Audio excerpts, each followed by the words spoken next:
चलो भैया, good morning everyone. ये बताओ कौन कौन से कॉन्सेप्ट कर लिए अपन ने परसेंटेज में? प्रीवियस परसेंटेज था अपना, ठीक है। और परसेंटेज में अपन ने कौन सा कॉन्सेप्ट डिस्कस किया था? नेट परसेंटेज चेंज, ठीक है। नेट चेंज हमने देखा था, ठीक है। एप्लीकेशंस भी हमने डिस्कस किए थे, अभी इसको अपन ने पूरा डिटेल में नहीं जाना है। अपन ने एक चीज़ यहाँ पे देख ली थी, क्या क्या? एरिया में चेंज और क्या? वॉल्यूम में चेंज, जिस पे डायरेक्ट क्वेश्चन आते हैं। जिस पे क्या आएंगे? डायरेक्ट क्वेश्चन आते हैं एरिया में चेंज निकालने के लिए और किस में? वॉल्यूम में चेंज निकालने के लिए क्वेश्चन जो आता है, ठीक है। चलो एक क्वेश्चन मैं आपको दे रहा हूँ, बताना ज़रा। ये क्या है? आयत, ठीक है। ये इसकी लंबाई है जो कि 10% की दर से बढ़ रही है, और ये इसकी चौड़ाई है जो कि 20% की दर से क्या हो रही है? क्या हो रही है? कम हो रही है। इसके क्षेत्रफल में कितने प्रतिशत की वृद्धि या कमी होगी, बताएं। 22% की कमी, नहीं 12%। इधर देखना नहीं है, बताना है तुरंत, 12%, ठीक है।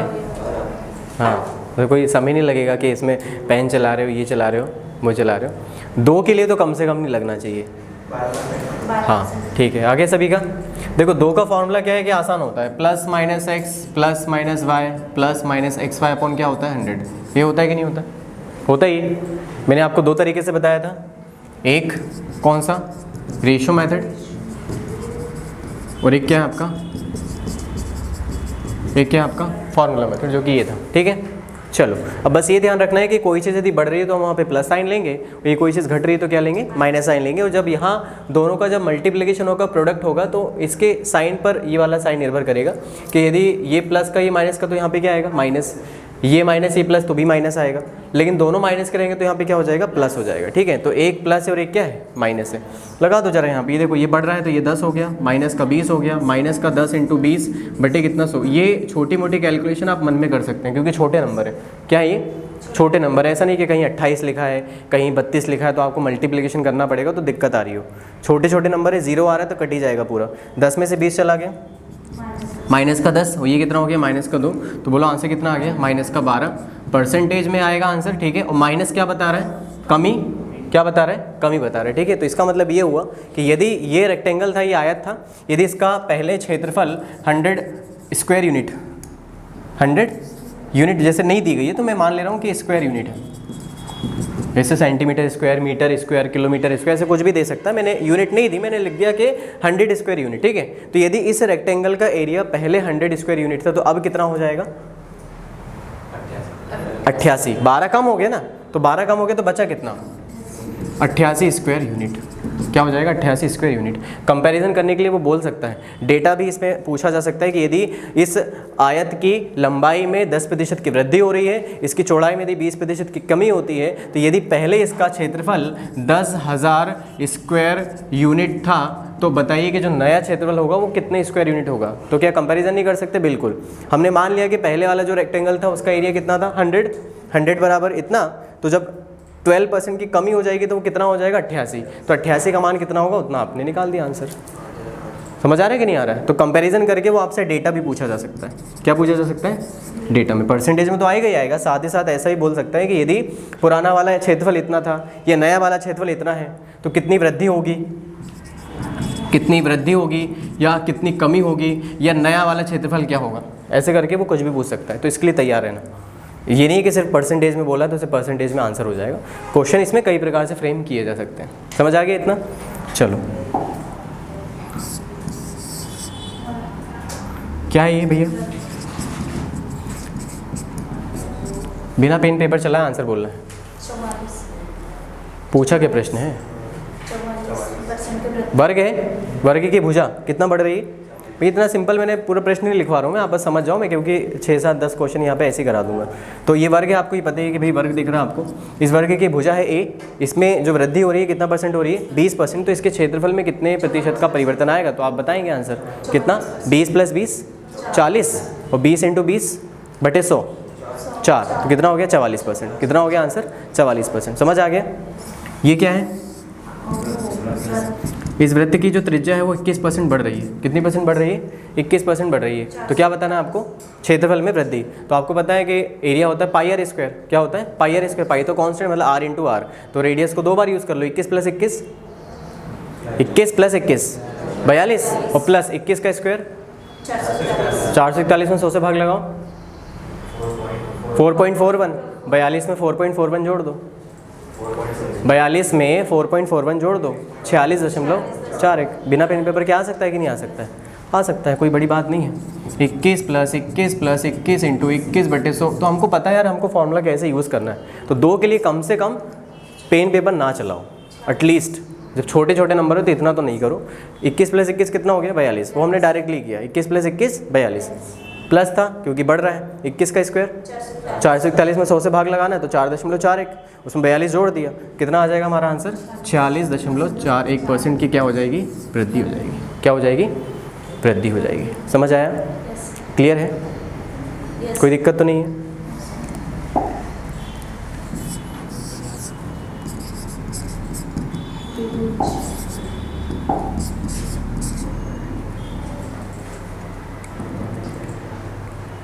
दूसरा वाला का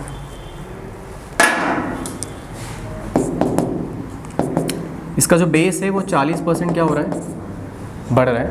और इसकी जो करस्पॉन्डिंग हाइट है वो 10% की क्या हो रही है? इसमें कमी हो रही है। ये हमेशा देगा। त्रिभुज के लिए क्या होता है कि आपको पता है कि इसका क्षेत्रफल half into base into height होता है। क्या होता है? 1/2 गुणित आधार गुणित ऊंचाई होती है। लेकिन ये ध्यान रखना पड़ता है कि जो आप आधार ले रहे हैं उसमें जो गुणित होती है ऊंचाई वो उसकी संगत ऊंचाई होनी चाहिए। कौन सी ऊंचाई होती है? हमेशा संगत ऊंचाई होती है। मतलब जो बेस लोगे उसी के ऊपर हाइट डालनी पड़ती है। वही हाइट ली जाती है। ऐसे कोई भी हाइट नहीं ले सकते कि बेस ये ले लिया हाइट ये ले रहे हैं आप। ठीक है? तो हमेशा ऐसा आधार है तो उसकी संगत ऊंचाई ली जाती है। तो यहाँ पे कोई दिक्कत वाली बात नहीं है। वो जो हाइट दी गई है वो आपको वही हाइट दी गई है जो कि इसके बेस के ऊपर डाली गई है। वो ऐसे नाम लेके बोलेगा कि भैया ये किसकी ऊंचाई है? ये संगत ऊंचाई है। कौन सी ऊंचाई है? संगत ऊंचाई। नहीं तो आंसर ही CND हो जाएगा। और आंसर क्या हो जाएगा? नॉर्मल हाइट बोला उसने, नहीं बताया कौन सी हाइट है, किस बेस के ऊपर डाली गई है। तो आंसर क्या हो जाएगा फिर? CND can not be determined. निर्धारित नहीं किया जा सकता। तो जो आधार है उसी के ऊपर डाली गई ऊंचाई में ही आपको बताया गया है कि क्या हो रही है? कमी हो रही है। कितना प्रतिशत की? 10% की। ये कितना बढ़ रहा है? 40%। क्षेत्रफल में कितने प्रतिशत का परिवर्तन आएगा? क्षेत्रफल में कितने प्रतिशत का परिवर्तन आएगा? 26%। बोलो 26%। कितने लोगों का आ गया? कितने लोग निकाल पा रहे हैं? क्या हुआ बाबू? क्यों? हाँ नहीं निकल पा रहा? तभी दिमाग ऐसे काम नहीं कर रहा है, बंद है। खोलो उसके द्वार। नहीं इमेजिन नहीं कर पा रहे हो क्या नंबर को? निकल रहा है? इधर भैया जतिन नहीं निकल रहा है। फंस गए हो कहीं ट्रैफिक में? देखो हो सकता है ट्रैफिक बहुत ज़्यादा हो। ट्रैफिक ज़्यादा होगा तो फिर हो सकता है आपकी गाड़ी में पेट्रोल नहीं हो, आपकी क्या है, आपका गाड़ी का जो एक्सीलेटर ख़राब हो, ब्रेक ख़राब हो, तो थोड़ा सा दिक्कत आएगी। तो सारी चीज़ों जो है वो आपको परफेक्ट करके रखनी पड़ेगी। जैसे भी गाड़ी आप चलाते हो तो गाड़ी को क्या रखना पड़ेगा? बाइक है, एक्टिवा है, तो उसको थोड़ा अप टू डेट रखना पड़ेगा, उसका ध्यान रखना पड़ेगा जैसे आप अपना ध्यान रखते हैं। तो फिर दिक्कत आएगी, फिर उसकी वजह से फिर आपको परेशान होना पड़ेगा। तो यही गणित है। गणित के लिए फिर आपको थोड़ी सी जो कैलकुलेशन है वो थोड़ी सी ठीक रखनी पड़ेगी, नहीं तो ट्रैफिक में फंस जाओगे। हो सकता है वो ट्रैफिक लंबा हो जाए। ट्रैफिक क्या हो जाए? लंबा हो। लंबा हो गया तो फिर दिक्कत आ जाएगी, क्योंकि आपको जल्दी पहुँचना, फिर लेट हो जाओगे ना, मिस हो जाएंगी चीज़ें। बेस इंटू हाइट ये तो पता ही है सभी को। अब मैं बस ये वो आपसे कह रहा हूँ कि यदि छोटे छोटे नंबर आ रहे हैं, जैसे सुंदर सुशील नंबर, देखो कितना प्यारा नंबर है 40, 10 नहीं, सुंदर सुशील नंबर। मैंने कहाँ आपको ऐसा दिया है 12.5%, 13.1%? मैंने ऐसा दिया क्या आपको? कहीं दिया है क्या? ये ऐसे परीक्षा में आएंगे, लेकिन ऐसे कहाँ आएंगे?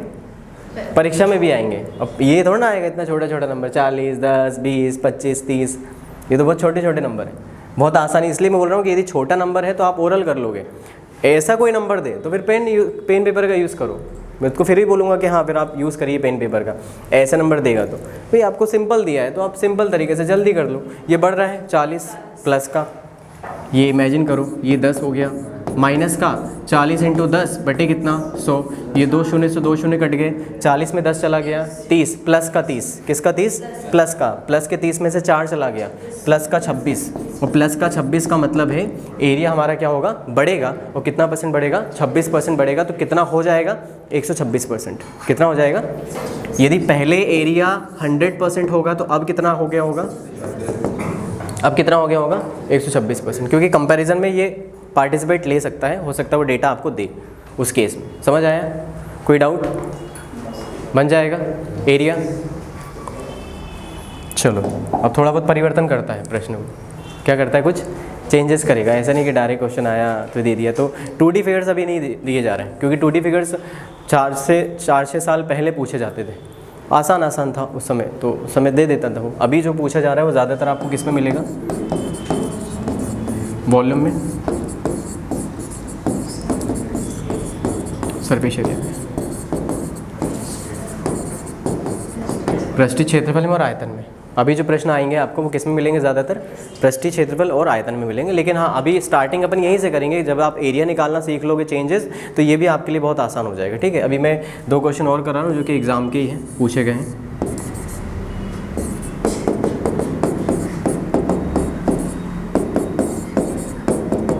क्या है भैया ये, क्या ये वर्ग है, क्या ये पूछा गया क्वेश्चन है SSC का CHSL का, ये वर्ग है आपके पास। इस वर्ग की भुजा जो है, क्या है ये वर्ग की भुजा, वर्ग की भुजा में जो प्रतिशत परिवर्तन हुआ है वो k% की वृद्धि हो रही है। क्या परसेंट की वृद्धि हो रही है, k% की वृद्धि हो रही है। कितने परसेंट की, k% की वृद्धि होती है, तो जो एरिया है वो बढ़ जाता है। कितना परसेंट एरिया बढ़ जाता है भाई, k% की वृद्धि हो रही तो एरिया बढ़ेगा, उसका क्षेत्रफल वृद्धि हो गई। क्षेत्रफल में कितने प्रतिशत की वृद्धि हो गई, 69% की वृद्धि हो गई।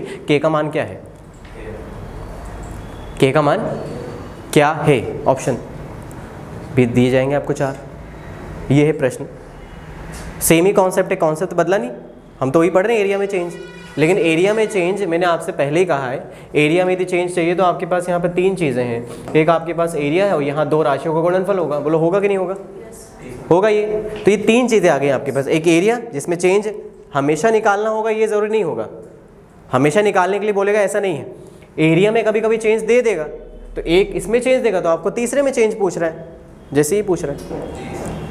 हाँ, अब यहाँ पर आप यदि इक्वेशन बना के करोगे, फॉर्मूला रख के करोगे तो आपको लग जाएगा थोड़ा सा समय। कैसे, ये आपने इक्वेशन बनाई k plus k into k बटे 100 बराबर कितना हो गया 69, कितना हो गया 60। अब इसको आप सॉल्व करोगे, 2k plus k square upon 100 बराबर 69, फिर क्वाड्रेटिक इक्वेशन बनेगी, द्विघाती समीकरण बनेगा, उसको सॉल्व करोगे। तो ये हमको नहीं करना, ये हमको नहीं करना, हमको ऑप्शन दिए जाएंगे। पहला ऑप्शन 32%, दूसरा ऑप्शन 28%, तीसरा ऑप्शन 30%, चौथा ऑप्शन 40%। क्लियर है, क्लियर है, ऐसे ऑप्शन दे देगा। अब अपन ऑप्शन का इस्तेमाल करेंगे, किसका इस्तेमाल करेंगे, ऑप्शंस का। कैसे, हमको पता है छोटा फॉर्मूला है, 2 के लिए तो आसानी से ओरल लग जाता है। हम चेक कर लेते हैं पहले ऑप्शन पे 32, क्या करते हैं 32 64 प्लस 32 का स्क्वायर बटे 100, यही होगा, होगा कि नहीं होगा। अभी बताओ कि ये जो नंबर लिखा है ये क्या दशमलव में लिखा है, ये नंबर क्या दशमलव में लिखा है, नहीं लिखा। हमारा आंसर किस में आएगा, दशमलव में, क्योंकि 32 का जब स्क्वायर करोगे और 100 से भाग लगाओगे तो वो दशमलव में आएगा कि नहीं आएगा, आएगा कि नहीं आएगा। हट गया, 28 प्लस 28 56, प्लस 28 का जब स्क्वायर करोगे और 100 से भाग लगाओगे दशमलव में आएगा, या ये दशमलव में लिखा है, क्या लिखा है ये दशमलव में।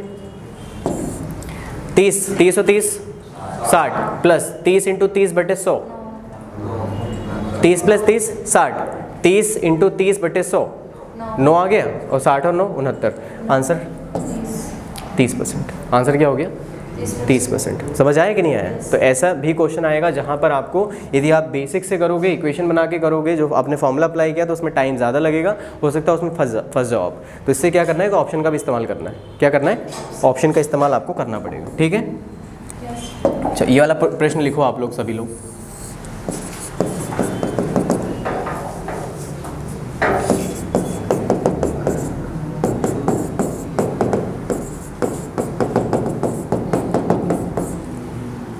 इसका आप आंसर बताएंगे। पहले इसको लिख लो, स्क्वायर वाला ये लिखो, क्योंकि अभी तक मैंने जितने क्वेश्चन कराए वो वेल अंडरस्टूड थे। आप नहीं भी लिखोगे तो चल जाएगा, समझ में आ गया होगा आपको। ये दोनों प्रश्न जरूर लिखो, लेकिन सेम क्वेश्चन है, लेकिन अब की बार मैंने स्क्वायर के बजाय क्या दे दिया, आयत दिया। आयत की लंबाई कितना % बढ़ रही है, 40% बढ़ती है, तो उसकी चौड़ाई में कितने प्रतिशत की कमी करनी होगी, जिससे क्षेत्रफल में कितने प्रतिशत की वृद्धि हो जाती है, 26% की। क्या ऑप्शन दूं?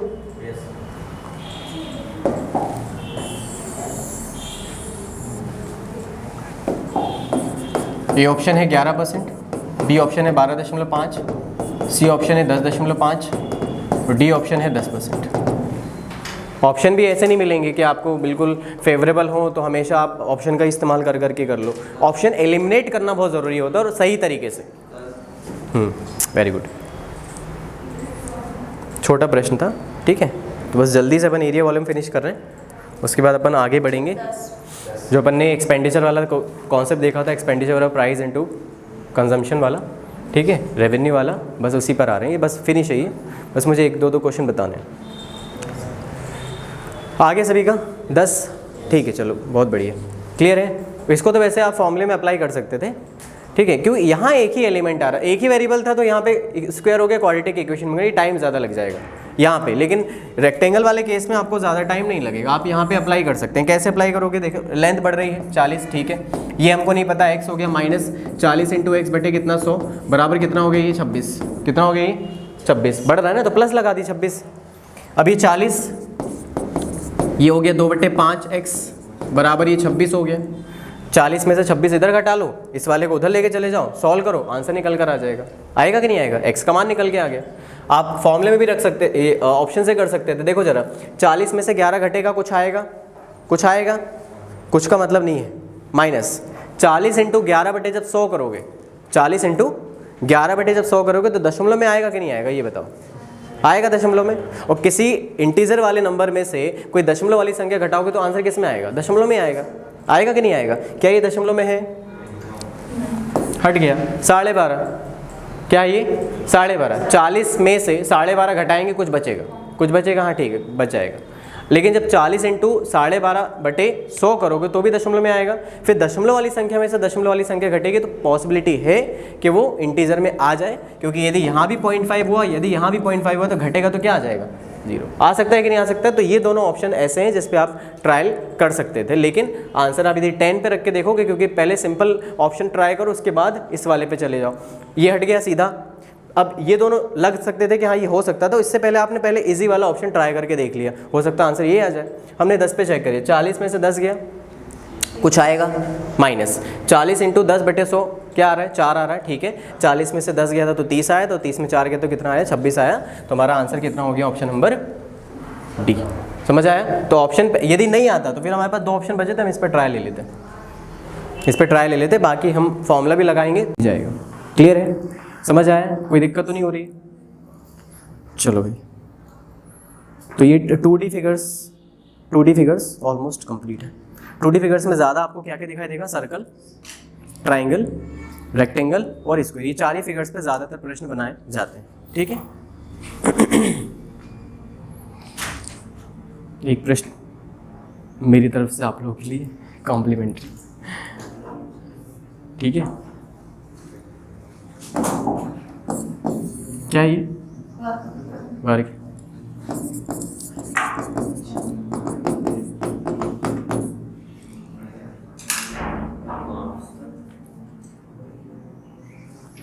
परिमाप बढ़ रहा है 10%, पेरीमीटर क्या बढ़ रहा है, परिमाप बढ़ रहा है 10%, क्षेत्रफल में कितने प्रतिशत की वृद्धि होगी।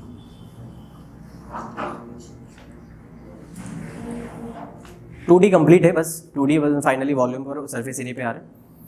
स्लाइड पे क्वेश्चन है, पर वो डिस्कस कर लेंगे।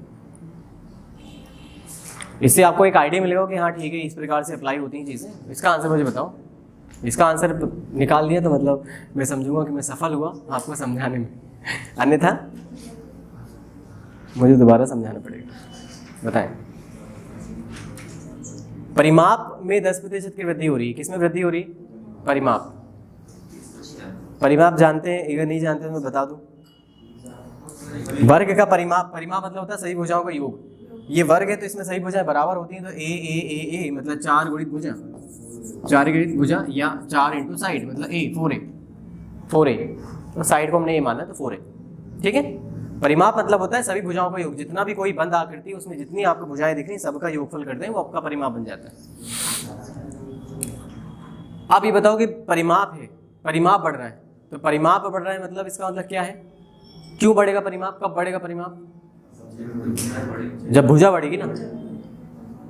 4 तो कांस्टेंट है ना नंबर भाई, जैसे अभी तो यहाँ टाइल्स नहीं दिख रही, आप लोग जहाँ बैठे हैं टाइल्स है, जैसे आपके पास, अरे यही है, ये आप जिस पे रखे हुए हैं आपके पास, ये जो आपको शीट दिख रही है, बोर्ड दिख रहा है आपको, ये प्लाई बोर्ड जो दिख रहा है वो कैसा शेप का है, रेक्टेंगल है, चौकोर नहीं है, आकृति भी नहीं पहचान पा रहे हो यार तुम लोग, रेक्टेंगल फॉर्म में है वो, रेक्टेंगुलर है, ये क्या है, ये आयताकार है, वर्गाकार नहीं है, आयताकार है ना। तो आयताकार में यदि परिमाप बढ़ेगा तो इसमें 2 चीजें आ गई, एक लंबाई और एक क्या, चौड़ाई। लेकिन जब वर्गाकार होगा कोई चीज, अब वर्गाकार होगी तो वर्गाकार में उसकी भुजा क्या, एक ही है, चारों तरफ एक ही भुजा है, सेम ही आकार सेम ही लंबाई की होगी आपके पास भुजा, तो परिमाप बढ़ने का एक ही कारण होगा कि उसकी भुजा बढ़ रही होगी, उसकी क्या बढ़ रही होगी, भुजा। मतलब आप ये कहोगे ना कि जो पेरीमीटर है वो डायरेक्टली प्रोपोर्शनल है किसके, साइड के, मतलब भाई इस 4 का कोई काम नहीं है। ऐसा तो नहीं होगा ना कि यदि साइड 20 हो गई है, 20 से 25 हो गई तो ये 4 8 हो जाएगा, ऐसा तो नहीं होगा, 4 तो 4 ही रहेगा कि बदल जाएगा, 4 तो कांस्टेंट है ना। मतलब परिमाप किस पे निर्भर कर रहा है, भुजा पर। इसका मतलब जो पेरीमीटर में इंक्रीमेंट हो रहा है वो डायरेक्टली प्रोपोर्शनल होगा किसके, किसके, साइड के चेंज के। मतलब साइड में भी चेंज हो रहा है कितना परसेंट, 10%, और जब साइड में 10% चेंज होगा तो आप लगा सकते हो 10 + 10 20 + 10 × 10/100 1, तो मिला के कितना हो गया 21%। तो आपके जो एरिया में वृद्धि होगी वो कितनी परसेंट हो जाएगी, कितनी हो जाएगी 21%, क्योंकि आपको यहाँ पता है कि यहाँ पेरीमीटर किस पे निर्भर कर रहा है, केवल एक ही वेरिएबल पे निर्भर कर रहा है, क्या, उसकी भुजा। यदि परिमाप 10% बढ़ रहा है मतलब क्यों, क्योंकि उसकी भुजा भी बढ़ रही होगी, कितना परसेंट, 10%। जब भुजा में परिवर्तन आपको पता चल गया तो क्या क्षेत्रफल में परिवर्तन नहीं मिलेगा, बिल्कुल मिल जाएगा। 10 + 10 20 + 10 × 10/100 कितना है 1, जोड़ा तो कितना आ गया 21% की वृद्धि। और यही चीज यदि आपसे रेक्टेंगल में बोलता कि रेक्टेंगल का जो परिमाप है वो 10% बढ़ रहा है, तो आपका आंसर क्या हो जाएगा, बोलो CND। आंसर क्या हो जाएगा CND, क्यों, क्योंकि अब की बार आयत में जो परिमाप होता है वो होता है 2 गुणित लंबाई प्लस चौड़ाई। क्या होता है, 2 गुणित लंबाई प्लस चौड़ाई, तो 2 तो कांस्टेंट हुआ। ये जो चेंज है आपको, ये L + B में चेंज आया, कितना परसेंट का, 10% का। अब आपको ये नहीं पता ना कि 10 में लंबाई 5 बढ़ रही है, चौड़ाई भी 5 बढ़ रही है, पता है क्या, नहीं। लंबाई हो सकता है 2 बढ़ रही हो, चौड़ाई 8 बढ़ रही हो सकता है लंबाई 6 बढ़ रही हो, चौड़ाई 4 बढ़ रही हो सकता है ये 2.5 हो रहा हो, ये 7.5 हो रहा हो। क्या आपको पता है, क्या आप डिस्टिंग्विश कर सकते हो, नहीं। जब नहीं पता है इंडिविजुअल लेंथ और चौड़ाई में, तो आप इसका एरिया में चेंज नहीं निकाल पाओगे, तो आंसर क्या हो जाएगा यहाँ पे, क्या हो जाएगा। लेकिन यहाँ पे परिमाप किस पे निर्भर कर रहा था, केवल एक ही वेरिएबल पर, साइड में, और उसी से हमारा एरिया निकल के आता है, इसलिए हमारे यहाँ पर आंसर आया है। समझ आया कि नहीं आया, समझ आया। तो इसका ध्यान रखा करो कि परिमाप किस पर, जैसे वृत्त है तो वृत्त की सरकमफेरेंस क्या होती है, परिमाप क्या होता है वृत्त का, वृत्त का परिमाप 2πr, वृत्त का परिमाप 2πr, जैसे परिधि कहते हैं, वृत्त की परिधि 2πr क्या है, कांस्टेंट, 2π कांस्टेंट है, तो क्या वेरिएबल क्या बचा, रेडियस। तो यदि आपको पता है यार इसका परिमाप जो है, इसका जो सरकमफेरेंस है वो किस पर निर्भर करेगा, रेडियस पे। तो यदि आपको त्रिज्या में परिवर्तन पता है, या यदि आपको उसके पेरीमीटर में परिवर्तन पता है, तो आप कहोगे कि वही परिवर्तन किस में हो रहा होगा, उसकी त्रिज्या या व्यास में होगा, उसी से आप एरिया में चेंज निकाल पाओगे। समझ आया, क्लियर है इतना।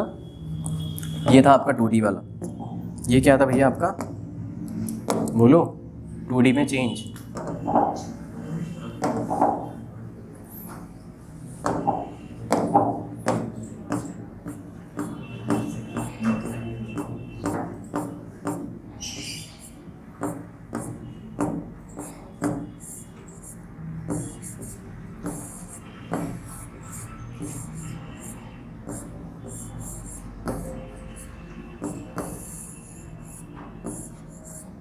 ये सब भी क्वेश्चन अपन करेंगे, पहले ये वाला कॉन्सेप्ट जो चल रहा था इसको फिनिश करें।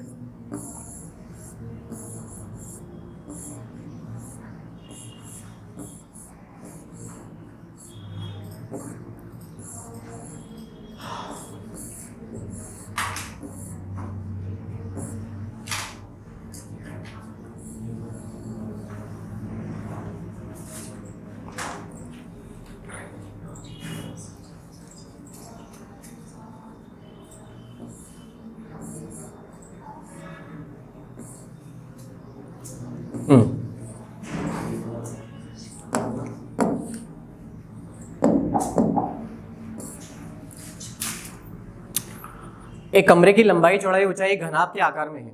आपको पता है भाई जो कमरा है वो घनाभ के आकार में, और घनाभ में क्या होगी, लंबाई होगी, चौड़ाई होती है और क्या होती है, ऊंचाई होती है। तो उसमें जो तीन जो आपकी चरराशियां जो वेरिएबल्स हैं उनमें चेंजेस आपको दिए गए। लंबाई कितना बढ़ रही है 10%, चौड़ाई 20% और 50% की क्रमशः वृद्धि की जा रही है, तीनों वृद्धि हो रही है, ठीक है, 10%, 20%, 50%। तो प्रतिशत परिवर्तन ज्ञात करो घनाभ के आयतन में।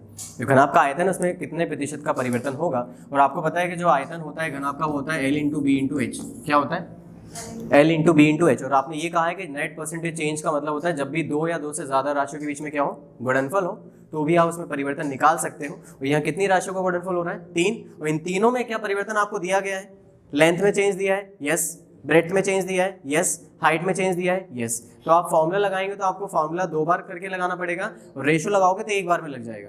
दोनों में बता दे रहा हूँ, 10%, 20% और ये क्या है 50%। तीनों क्या हो रहा है, बढ़ रहा है, तीनों क्या हो रहा है, बढ़ रहा है। 10 मतलब कितना होता है 1/10, 20 मतलब 1/5, 50 मतलब 1/2। क्लियर है। ये 10 से 1 बढ़ गया तो कितना हो गया 11, 5 पे 1 बढ़ गया तो कितना हो गया 6, 2 में 1 बढ़ गया तो कितना हो गया 3। यहाँ पे इनका आपस में गुणा करो, यहाँ पे इनमें आपस में गुणा कर दो, 5 दूनी 10, 10 इंटू 10 100, और ये 6 3 18, और 18 में गुणा करेंगे 11 से तो 198। क्लियर है। अभी बताओ कि 100 से कोई चीज़ 198 हो गई तो बढ़ी या कम हुई, कितनी बढ़ी 98, और 100 में तो चेंज निकालने की जरूरत ही नहीं पड़ेगी। तो क्या बोलोगे कि कितना प्रतिशत का परिवर्तन हुआ, 98% क्या हुई है, वृद्धि हुई है। इसका मतलब यदि पहले उस घनाभ का आयतन 100 क्यूबिक यूनिट था तो अब कितना हो जाएगा 198 क्यूबिक यूनिट हो जाएगा कि नहीं हो जाएगा। जैसे स्क्वायर यूनिट होता है किसकी इकाई, क्षेत्रफल की, तो इसी तरह आयतन की इकाई क्या हो जाएगी, क्यूबिक यूनिट। अब वो हो सकता है सेंटीमीटर क्यूब में दे दे, मीटर क्यूब में दे दे, है ना, MM में दे दे, डेसीमीटर में दे दे, किसी भी यूनिट में हो सकता है। तो आंसर कितना हो जाएगा, ऑप्शन नंबर डी 98%। क्लियर है। तो ये फॉर्मूला लगाते तो कैसे लगाते, फॉर्मूला लगाते तो कैसे लगाते, 10 20 प्लस 10 इंटू 20 बटे 100। तो आपने बोला 10 प्लस 20 30, 30 और 2 32, मतलब आप बोलोगे कि उसके क्षेत्रफल में वृद्धि क्या हो रही है। भाई देखो घनाभ है, घनाभ का एरिया क्या हो जाएगा L इंटू बी, जिसपे वो रखा हुआ है। तो आप बोलोगे उसके क्षेत्रफल में कितने प्रतिशत की वृद्धि हो गई 32। अब उस हाइट के साथ इसमें और फिर से लगा दो formula, plus 32 plus 50 plus 32 into 50 बटे 100। 50 से 2 बार कटा, 2 से 16 बार कटा, 50 और 32 कितना हो गया आपके पास, ये 82, और 82 में आपने 16 और जोड़ दिया तो बोलो कितना हो जाएगा 98% का इंक्रीमेंट। फॉर्मूला लेकिन 2 बार लगाना पड़ता है, फॉर्मूला कितने बार लगाना पड़ेगा 2 बार, ठीक है। बाकी यदि रेशो से करोगे तो 1 बार में आंसर आ जाएगा। क्लियर हुआ ये सभी को, कोई दिक्कत।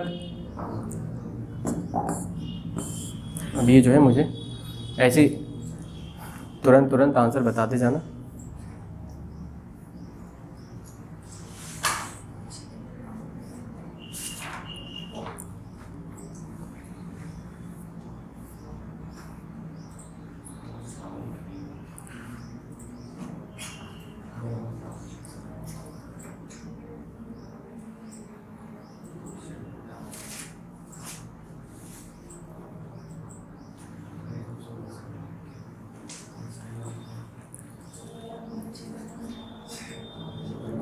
ठीक है, बस एक लास्ट प्रश्न है इस पर, जरा इसको देख के पढ़ो और बताओ क्या है।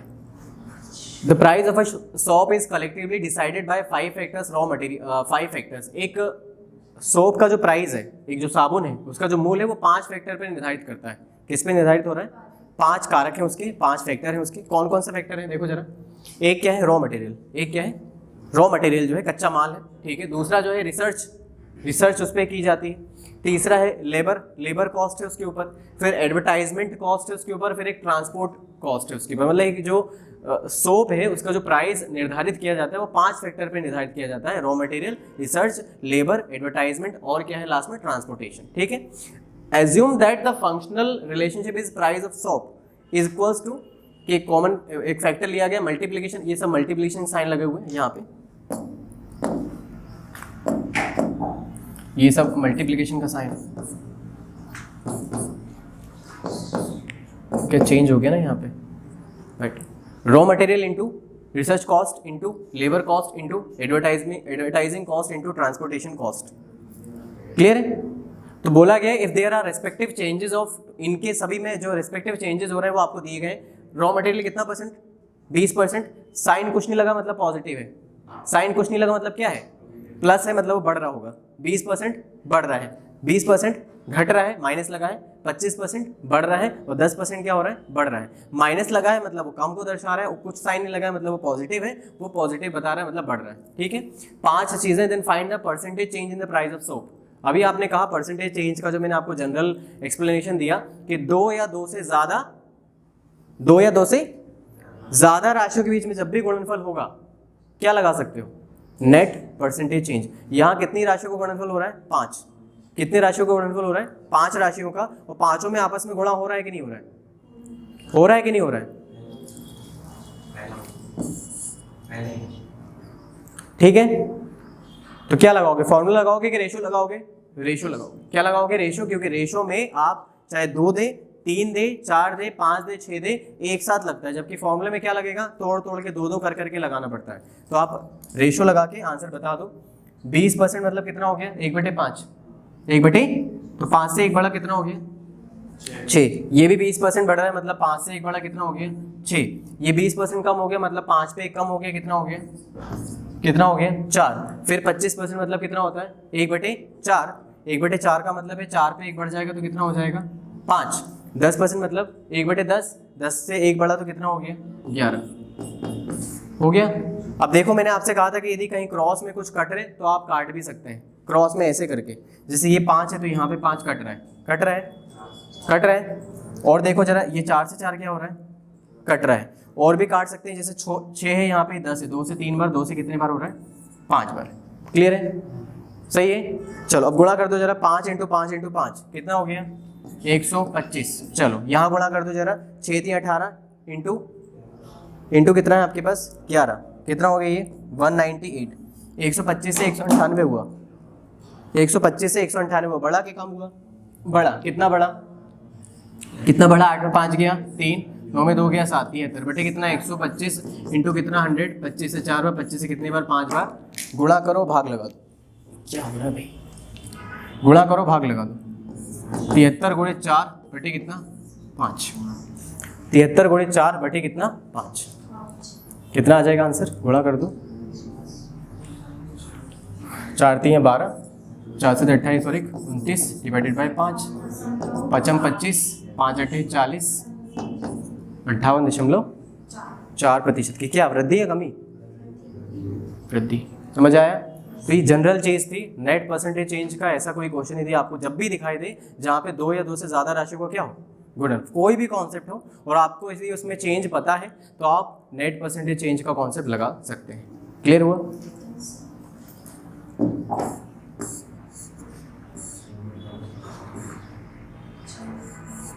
वॉल्यूम वाला हो गया ना?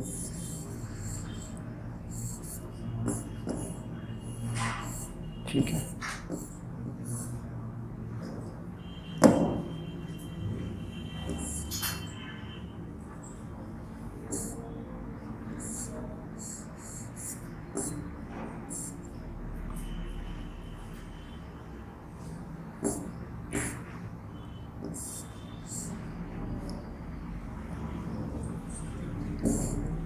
चलो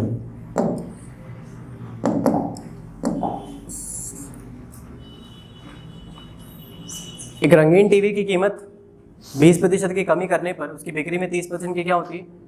वृद्धि होती है। राजस्व पर प्रभाव बताएं।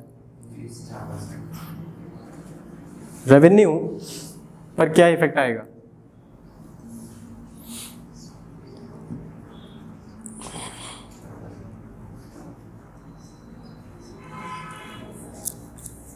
कैसे निर्धारित हो रहा है यहाँ पे रेवेन्यू? बस ये देखो, रेवेन्यू कैसे निर्धारित हो रहा है, राजस्व कैसे निर्धारित हो रहा है, उसकी कीमत कितनी है और उसकी बिक्री कितनी है, दोनों का आपस में क्या हो? गुणनफल हो। दोनों का आपस में क्या हो? गुणा हो। जब आपको पता है कि 2 राशि का गुणनफल हो रहा है, दोनों में चेंज आपको दिया है, तो तीसरे में चेंज आप निकाल पाओ। ठीक है, कीमत क्या हो रही है? 20% कम हो रही है। ठीक है, माइनस का 20, बिक्री क्या हो रही है? बढ़ रही है, तो 30 में से 20 चला गया, 30 में से 20 चला गया 10, प्लस का 10, प्लस का 10, 30 इंटू 20/100 6 हो गया, तो 10 में से 6 घटा दो, बोलो कितना हो गया 4% का इंक्रीज है डिक्रीज, तो आप क्या लगा दोगे आंसर 4% का इंक्रीज। ठीक है, ये देखो जरा -20 + 30 -20 इंटू 30 बटे कितना 100, ये आपने सॉल्व कर लिया, 10 में से 6 चला गया, बोलो कितना आ गया आंसर, कितना आ गया। सिंपल नंबर हो तो आप रेशो मत लगाया करो, फॉर्मूला डायरेक्ट लगा लिया करो। क्लियर है, चलो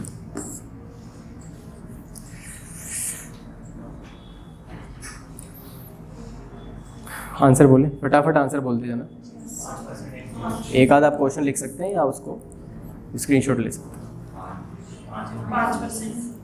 -30 + 50 प्लस का 20 और 20 में से 8 चला गया, कितना हो गया 12। आंसर क्या हो जाएगा, क्या है प्लस -30 है और ये क्या है प्लस का 50 है, बस कितना हो गया 50 में से 30 चला गया 20 हुआ, 5 इंटू 3 कितना हुआ 15, और 20 में से 15 जाएगा तो कितना बचेगा प्लस का 5, प्लस का 5 का मतलब ये क्या हो जाएगा इंक्रीमेंट। 1%। मैंने बताया था ना रेवेन्यू टैक्स वाला भी आएगा, तो टैक्स में आपको चेंज दिया गया है, कितना परसेंट कम हो रहा है टैक्स 10%, तो इसकी खपत कितनी बढ़ जा रही है 10% बढ़ जा रही है, लगा दो जरा, -10 + 10 0 और 10 इंटू 10/100 1%, तो आंसर कितना हो जाएगा 1 और माइनस का 1 मतलब क्या हो जाएगी कमी, तो आंसर क्या लगाओगे 1% का क्या इंक्रीज है डिक्रीज, डिक्रीज, तो ऑप्शन नंबर 1। समझ आया कि नहीं आया, मैंने आपको यही बता दिया कि 2 या 2 से ज़्यादा राशियों के बीच में जब भी क्या हो गुणनफल, ये रेवेन्यू है, उसका टैक्स कितना और इंटू उसका सेल क्या है, ठीक है।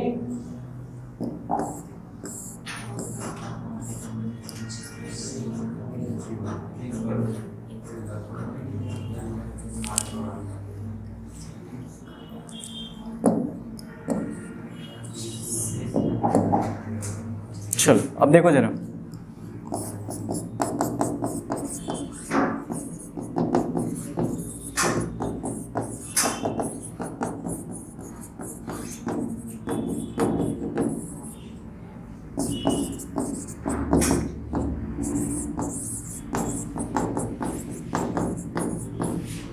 व्यय बराबर क्या होता है कीमत गुणित क्या खपत। क्या बोला गया प्रश्न में कि एक खाना पकाने के तेल की जो कीमत है उसमें कितने प्रतिशत की वृद्धि हो गई, 25% की वृद्धि हो जाती है, ठीक है भैया, तेल की कीमत बढ़ गई, ओके। एक परिवार को खाना पकाने के तेल के उपयोग में कितनी कमी करनी चाहिए ताकि इस खाते पर होने वाले खर्च में वृद्धि ना हो, मतलब क्या है, खर्चा जितना पहले करते थे उतना ही अब भी रहे, खर्चा आप जितना पहले कर रहे थे उतना अब भी रहे, मतलब जो आपका एक्सपेंडिचर है it should be constant, it should be remain fixed, ठीक है। तो ये जो आपका एक्सपेंडिचर है इसको आपको क्या रखना है भैया कांस्टेंट रखना है, इसको आपको क्या रखना है फिक्स्ड। इंपॉर्टेंट वैरायटी थोड़ा ध्यान से देख लेना। करने के 3 तरीके, करने के कितने तरीके 3 तरीके, ठीक है। अभी अपन ने नेट परसेंटेज चेंज देख लिया, रेशो देख लिया, ठीक है। एक एजम्पशन देखेंगे, अब क्या देखेंगे एजम्पशन देखेंगे। एजम्पशन में आप मानोगे, एजम्पशन रेशो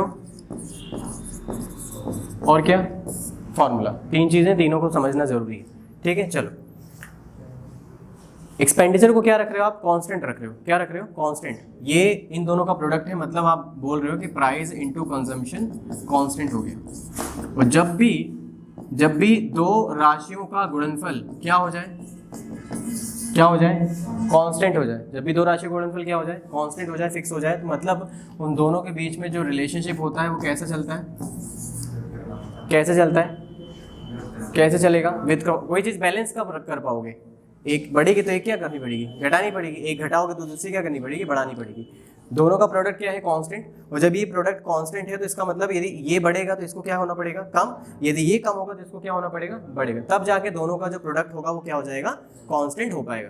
तो जब भी 2 राशियों का गुणनफल आपको दिखे कि ये इसको अपरिवर्तित रखना है, इसको एक जैसा ही रखना है फिक्स, तो उन दोनों के इसमें कैसा संबंध होता है स्थापित विद क्रमानुपात का। इसका मतलब यदि आपका एक्सपेंडिचर कांस्टेंट हो गया मतलब प्राइस और कंजम्पशन के बीच में कैसा संबंध हो जाएगा व्युत्क्रमानुपात का। यदि प्राइस बढ़ेगा तो कंजम्पशन, खपत आपकी घट जाएगी, यदि आपकी कीमत घटेगी तो आपकी खपत क्या हो जाएगी, बढ़ जाएगी। क्लियर है? तो इसका मतलब ये होता है इन्वर्स रेशो में जो रेशो आपका प्राइस का रहेगा, जैसे यदि प्राइस का रेशो 3:2 हुआ तो कंजम्पशन का रेशो कितना हो जाएगा, 2:3। क्योंकि आपको पता है कि देखो कीमत का गुणा खपत में करेंगे तो क्या आता है, खर्चा। देखो 3 दूनी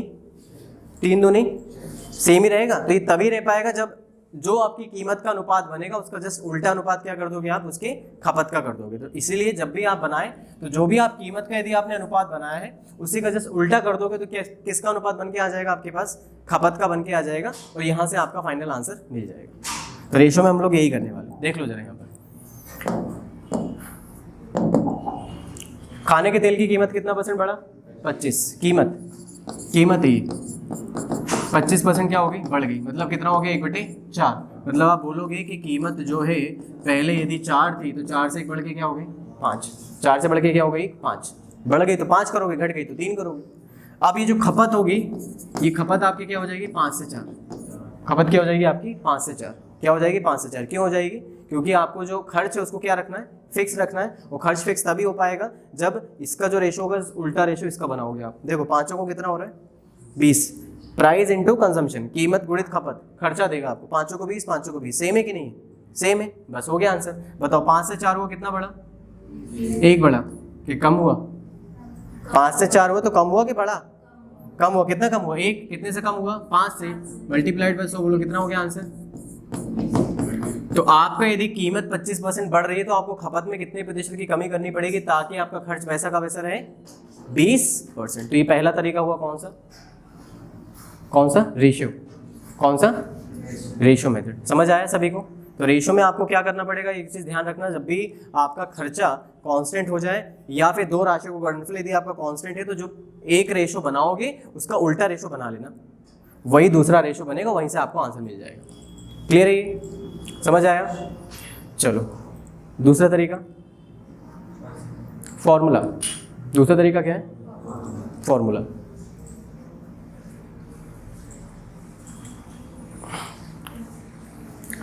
खर्चा बराबर प्राइस इंटू कंजम्पशन, यही पढ़ा था। खर्चा बराबर क्या है, प्राइस इंटू कंजम्पशन। जो आपका खर्चा है उसमें कोई भी चेंज नहीं हो रहा, और आपका जो कीमत है वो बढ़ रहा है। और आपको पता है कि ये जो दो चीज़ों को गुणनफल होता है, इसमें आपको चेंज पता है, इसमें आपको चेंज पता है, किसमें चेंज नहीं पता, किसमें चेंज नहीं पता, खपत में चेंज नहीं पता। फॉर्मूले में वैल्यू अप्लाई कर दो, देखो जरा, 0% बराबर कीमत बढ़ रही है तो प्लस 25 लगा दिया, -x माइनस 25 इंटू एक्स बटे कितना 100, ये 25 से कितना हो गया 4।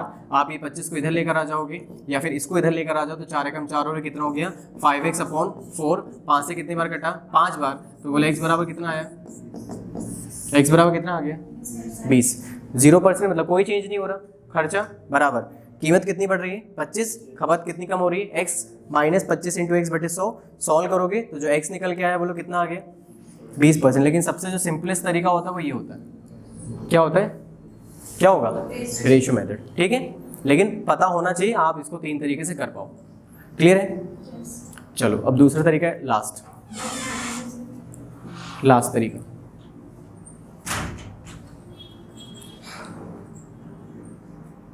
सबसे बेसिक मेथड वही है, उसमें ज़्यादा दिमाग नहीं लगाना है, उसमें घरेलू दिमाग लगाना है। कौन सा दिमाग लगाना है, घरेलू। हटाए इसे। चलो मान लो कि आपका जो तेल है, जा रहे हो मार्केट सामान लेने जाते हो किराने का, ऐसे घर पे बैठे रहते हो,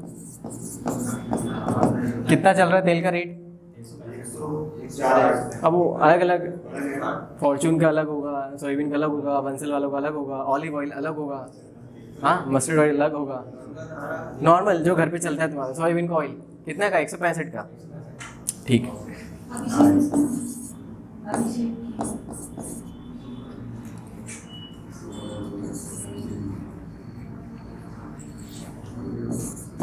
मान लो, मानना है, गणित में मान ही जाता है, और 100 इसलिए मान लेते हैं क्योंकि 100 बड़ा ही अच्छा नंबर है, सुंदर नंबर होता है, बहुत हमारी कैलकुलेशन को आसान कर देता है। ठीक है, मान लो कि जो कीमत थी 100 रुपये प्रति किलोग्राम थी, 100 रुपये प्रति किलोग्राम थी, 100 रुपये प्रति लीटर भी है। ठीक है, लीटर भी होता है, केजी में भी आता है। चलो 100 रुपये प्रति किलोग्राम था, ठीक है, मान लिया। आपने माना कि जो खपत है आपका, ये जो मात्रा है, मात्रा और खपत दोनों एक ही चीज़ होती है, और आपने माना कि आप 10 किलो लेकर आ रहे हो। कितना किलो लेकर आ रहे हो? आपको 10 किलो लगता है तेल। तो हम नंबर इसलिए ऐसे मानते हैं ताकि हमारी कैलकुलेशन आसान हो। क्या हो? हमारी कैलकुलेशन आसान। तो बताओ कितना खर्चा, मतलब कितने का बिल बना? 100 रुपये के हिसाब से 10 किलो लेकर आए, 1000 रुपये का। मतलब आपका खर्चा कितना? 1000। अब मैं इसलिए बता रहा हूँ एजम्पशन मेथड, क्योंकि कई जगह आप फंस जाओगे। आप हो सकता है रेशो नहीं लगा पाओ या रेशो में कंफ्यूज हो जाओ। तो बेसिक ये है जिससे कोई भी क्वेश्चन का आंसर यहाँ से आसानी से हो सकता है। 100 रुपये प्रति किलोग्राम माना, 10 किलो खपत है आपकी, कितना खर्च करोगे? 1000 रुपये को आपको देना पड़ेगा सामने वाले को, आप लेकर आ जाओगे। चलो, ये इनिशियल डेटा, ये क्या है? Initial data. अब फाइनल डेटा, रेट बढ़ गया, नई कीमत कितनी हो गई? 125 रुपये। कितनी हो गई? 125 रुपये। हो गया ना? रेट बढ़ गया ना? बढ़ा हुआ है, कम हुआ, जो भी है। आप 100 पे कुछ भी निकाल सकते हो, आसानी से निकल के आ जाएगा। खपत में हमको चेंज निकालना है, ठीक है। खर्चा तो हमको पहले से दिया गया है कि जो पहले खर्चा हो रहा था वही आपको भी करना है। पहले कितना खर्च कर रहे थे? 1000 रुपये। अब भी 1000 रुपये करोगे अभी। अच्छा, ये 1000 रुपये खर्च करोगे तो कितना लेकर आयोगे? 125 रुपये किलोग्राम के रेट से 1000 रुपये आपने उसको दिए, तो आपको कितने किलो तेल मिलेगा? हाँ, तो मतलब रेट कैसे निकालोगे भाई? 1000 को आपने 125 से क्या कर लिया? भाग लगा दिया। मतलब आपको मिल गया क्वांटिटी, 125 से आपने भाग लगा दिया। बोलो कितनी बार आ जाएगा ये? 8 किलोग्राम। कितना हो गया? 8 किलोग्राम। अभी बताओ कि आपका जो पहले खपत था वो कितना था? 10। अब कितना हो गया? कितना कम हुआ? 10 पे 2 तो 100 पे 20। आंसर 20%। आंसर क्या हो गया? 20%। भाई 10 पे यदि 2 कम हो रहा है तो 100 पे कितना कम होगा? 20 कम होगा। तो आंसर कितना हो गया आपका? 20% की क्या? 20% की क्या? तो हमेशा ऐसा नहीं कि हमेशा खर्चे को ही समान रखना पड़ेगा। ऐसा नहीं कि हमेशा खर्चे को समान रखना पड़ेगा। हो सकता है कि आपको अगली बार खपत को समान रखना पड़े। किसको समान रखना पड़े? खपत को समान रखना पड़े। तो क्या किस में वृद्धि कमी हो जाएगी? खर्चे में। किस में वृद्धि कमी हो जाएगी? खर्चे में। इसीलिए कभी भी आप ऐसा ही मान के करोगे तब भी आंसर आपका आ जाएगा। क्लियर है? समझ आया? बस ये आपकी क्लास का एंड था। तो कल अपन जो करेंगे वो इसी पे एक लास्ट क्वेश्चन होगा जो कि बहुत इंपॉर्टेंट रहेगा। ठीक है?